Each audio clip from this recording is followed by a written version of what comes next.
Hello everyone. In this video, we will be solving problem 40, combination sum 2. In this problem statement, we'll be given a collection of candidates number and a target number, and we need to find out all unique combination in candidates where the candidates sum is equal to the target. A very important criteria here is we need to find the unique combinations only. If you look at the example number 1, we have been given several numbers as the candidates and the target is 8, and based on this input combination, these are the output that we need to return. This is very similar to the combination sum 1 problem. If you remember, the only difference is we need to find all the unique combinations. So we cannot simply use the previous solution to solve this problem. Now let's switch to our whiteboard and start discussing the solution. If we were to solve this problem using the simple approach, we would use decision tree and backtracking to find all possible combination that can give us the total sum equals to the target. Let's run through a couple of iterations to understand what I'm talking about.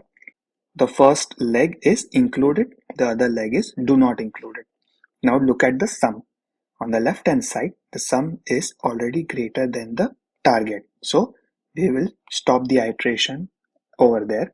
On the right hand side, now we have a decision, should we include the next character or not, because the sum is already less than the current target.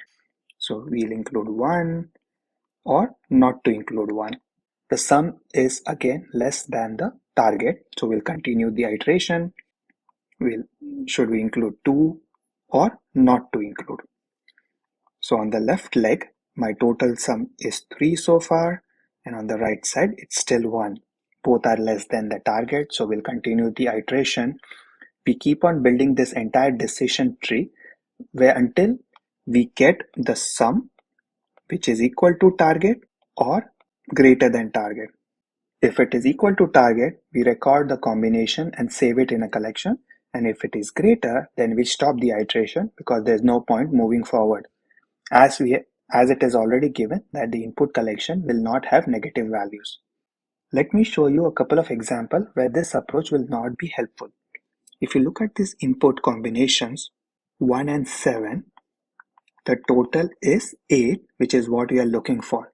But there's also one more combination, 7, 1, which will also give us the same. But there is no uniqueness between the two combinations. And the problem statement clearly states that we need to identify only unique pairs. So we cannot move forward with this, or we need to account for handling these kind of scenarios in our logic, which makes it a bit complicated or inefficient. So now let's think about how we can improve this solution to handle this case. Because we are looking for unique combination, the first step is to sort the input array. Now we'll start with the same approach as we did earlier of building the decision tree. Starting with 0 or nothing on the top, the left side would be should we include the first character, and the right leg would be do not include it. The only difference that we will do is we will not be including this value again on the right hand side or start the combination with this leg anymore. The intention is to make sure we are building unique combinations. So when my pointer is pointing at 1, any ones on the right hand side, we will not be starting the leg with that combination anymore. So we will completely ignore that in our for loop. That will help us make sure that we are not using the same combination or building the same combination again. Or else what would have happened is I would build a combination of 1 and 7, the 1 being at index 0, and one more combination with the 1 at index 1 and same with 7. This approach will protect us from going through those iterations. Let me show how this approach will help. So starting with this pair, my total sum on the left side is 1, the right side is 0. Let's move forward on the left hand side. So I have a decision to make, either include 1 or not to include 1. Continue forward, include 2 or do not include 2. My total is 2 so far, less than the target, so do nothing. Continue the iteration. On its left leg, the total is 4, Still less than the target, so we'll continue. And on the right side, it is 2, so we are doing nothing. On the left side, we have 5 as the next value.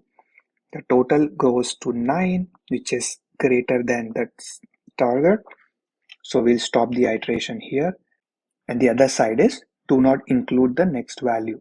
But here, as we have already sorted out the current input into an ascending order, all values after 5 that we are added here are going to be either the same or greater than 5. So there is no point moving forward. So we can block or break out of the for loop at this point. So this leg will not be continuing the iteration and we'll be saving some very crucial time complexity. Let's look at this leg.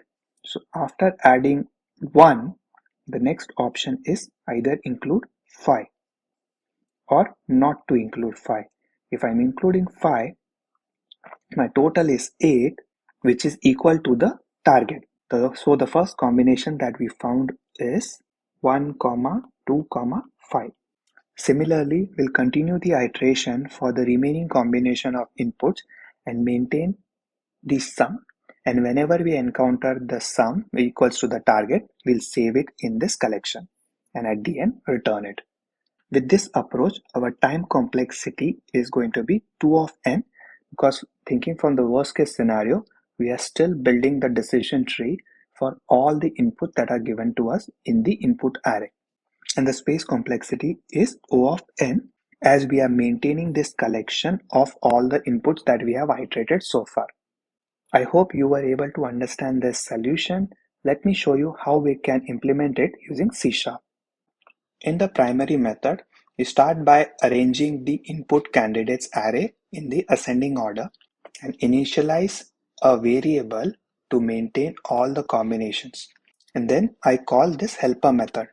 This helper method checks the current remaining target. If it is 0, then it adds the combination that we have built so far into this records array. Else, it starts with the for loop starting from the start index that is passed in until the end of the candidates array.